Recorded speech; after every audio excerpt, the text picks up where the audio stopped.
I was about 14 or so, and I was living with my maternal grandparents, and I had had to leave my mother's home because the situation became abusive, and my grandparents weren't that great either, and I had also realized around that time that I was gay, so I was worried about that, and things just seemed kind of uncertain at that time. I was worried about what was going to happen in the future when I came out as gay, because I knew it would happen eventually. So I was pretty worried about that. Why were you worried about with just how they would react? They give you no indication of being open-minded about it. No, my grandparents were not that open-minded, and my step-grandmother was pretty abusive herself. So I went from my mother's to my grandparents, and I just went into one bad situation into a different kind of bad situation, basically. What was bad about it? My grandmother mainly. She was really emotionally abusive, and she remained that way into my adult life. I eventually had to cut her out of my life because that was the only way to put a stop to it.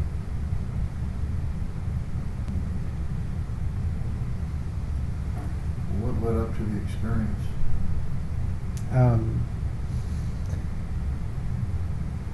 In that experience, things had not turned so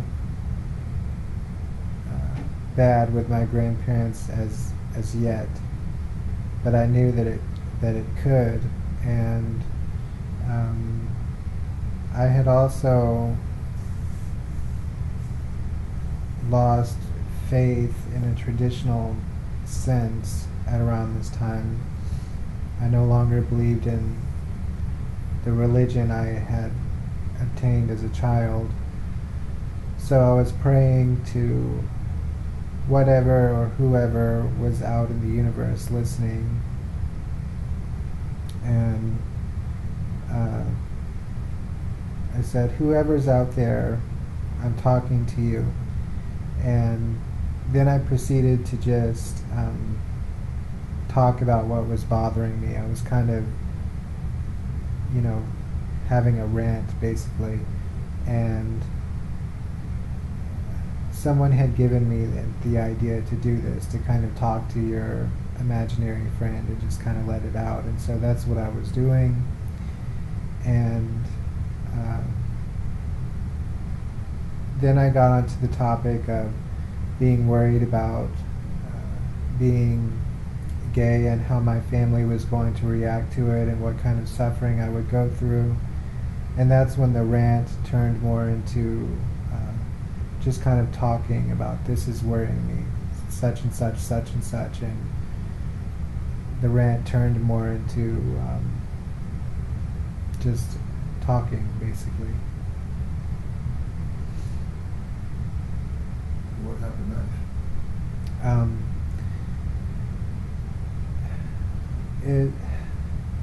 It's hard to explain because it all basically happened like that, and it was all simultaneous, but there was also an order within it. And basically I felt a presence appear in the room, and the presence was many but one. There was a sense of there being many entities that were all one entity, and they seemed to appear in the room in front of me. I could not see them, but I could feel them, and it was almost tangible. And when they appeared, I was also engulfed in from love, and it was a very intense love. It was very unconditional. Um, I've never felt anything like it before or since. And while I was engulfed in this love, I was receiving communications, and they were telepathic, and they were not uh, occurring in words. And it was sort of like a message just sort of exploding in my mind. And basically I could see my life through the eyes of these entities, and I could see where they saw all of my sins, or my mistakes and my failings, but instead of judging them as bad things, it was a measurement of how far I had come. So it didn't matter how far I had to go, they were rejoicing about how far I had already come and where I had already arrived. There was a sense of rejoicing among them for everything. So it was a judgment of sorts, but not like people traditionally think of it. And I also saw other things. I saw various friends that I had, and they were all male, because I could tell that this part of the experience was addressing the gay issue. And I could see different people that I loved, and these were friends, some were crushes. They were all a male that I loved in some way. And I remember just seeing flashes of it, and one of the things that I saw was at the church a couple of nights before the pastor had all asked us to give someone a hug, and I had given my friend Eric a hug. And I remember that being a positive experience, and having, a small amount of love arise when I gave him that hug. And I could see all of these tiny moments of love that would seem sort of insignificant on the surface of it, just kind of everyday sorts of affection. So giving someone a hug, or smiling at someone, or having a crush on someone, or someone being your friend.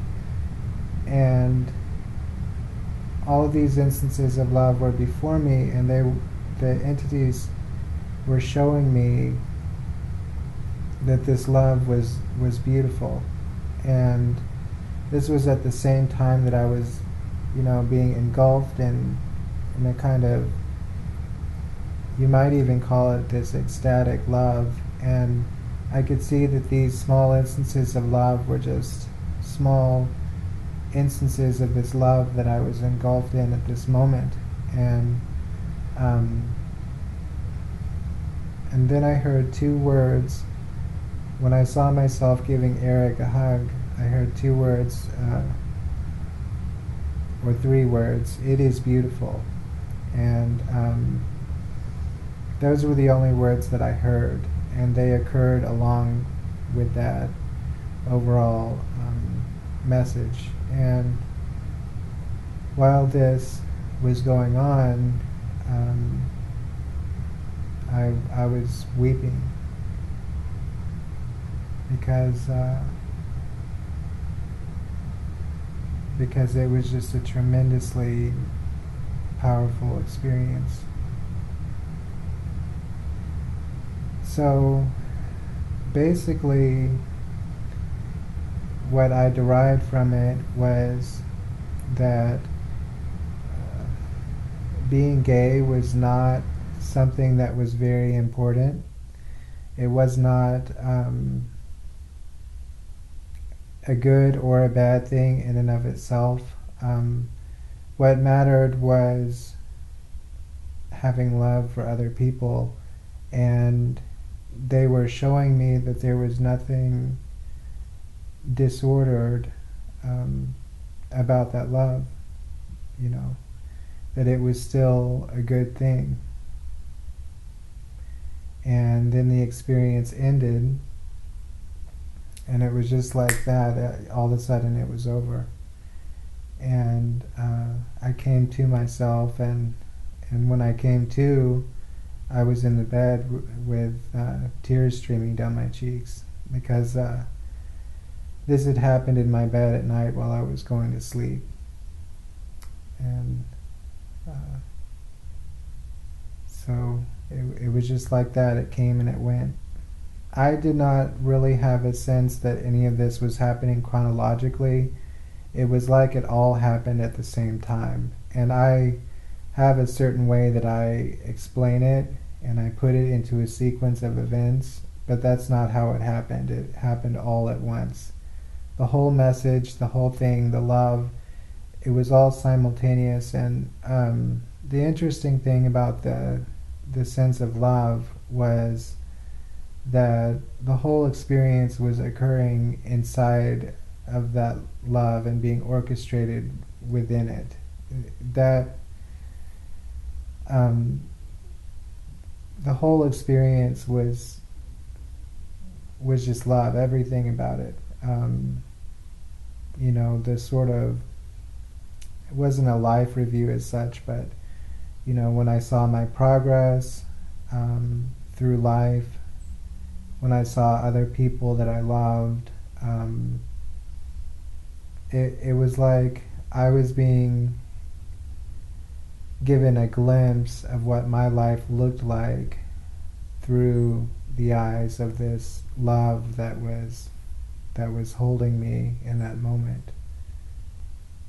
It was like it was focused in on instances of love that I had experienced, and none of them were particularly dramatic instances. They were all very mundane, but in the experience they were lifted up as being very significant.